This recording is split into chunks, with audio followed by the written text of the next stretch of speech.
যখন মালাকুল মউত আজরাইল চলে আসবে তখন তাকে কেউ ধরে রাখতে পারবে না। এজন্য আল্লাহ পাক রব্বুল আলামিন দৈনিক 5 বার আমাকে ডাকে, আসো আমার ঘরের দিকে আসো, আসো কল্যাণের দিকে আসো, আসো মাগফিরাতের দিকে আসো, আসো নামাজের দিকে আসো। কিন্তু দৈনিক 5 বার ডাকার পরেও আমি আল্লাহর ঘরে হাজির হই না।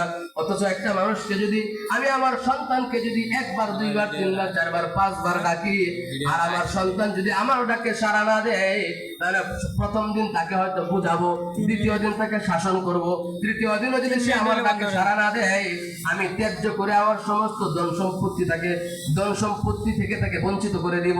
কিন্তু আল্লাহ পাক রব্বুল আলামিন এত দয়ালু, এত দয়ালু, এত দয়ালু। আল্লাহ তাআলা জন্মের শুরু থেকে নিয়ে এখনো পর্যন্ত আমাকে ডাকতে আছেন, ডাকতে আছেন, ডাকতে আছেন। কিন্তু আমি এত বড় নিমুখ খারাপ, আল্লাহর নিয়ামত খাই, আল্লাহর নিয়ামত ভোগ করি, আল্লাহর জমিনে চলি, আল্লাহর দেওয়া বাতাস আমি গ্রহণ করি, আল্লাহর দেওয়া সূর্যের আলো আমি গ্রহণ করার পরেও আল্লাহ আমাকে দৈনিক 5 বার ডাকেন, আসো আমার দিকে আসো। কিন্তু আমি এত বড় নিমুখ খারাপ, আল্লাহরটা খায়া আল্লাহর হুকুম মানতে যাই না। কি বলেন, কথা ঠিক না বেশি? নাকি আমরা নিজেরা ইচ্ছা করলে সবকিছু বানাতে পারি?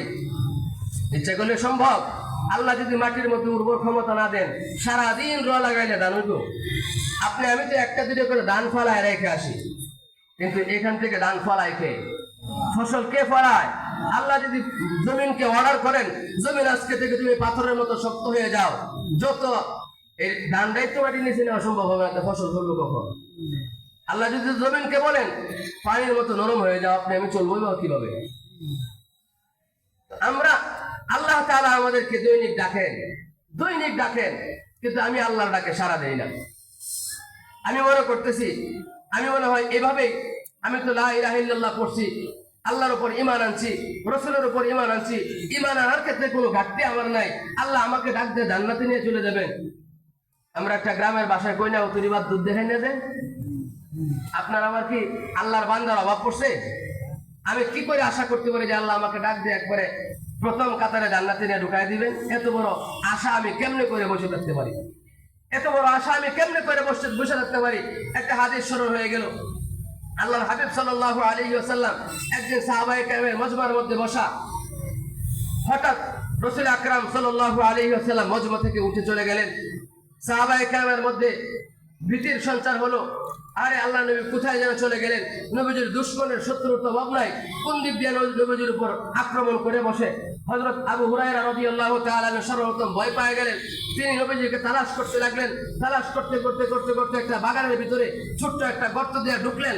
ঢুকে দেখেন আল্লাহর হাবিব সাল্লাল্লাহু আলাইহি ওয়াসাল্লাম ওই বাগানের ভিতরে বসে আছেন। আবু হুরায়রা গেলেন, নবীজিকে সালাম দিলেন।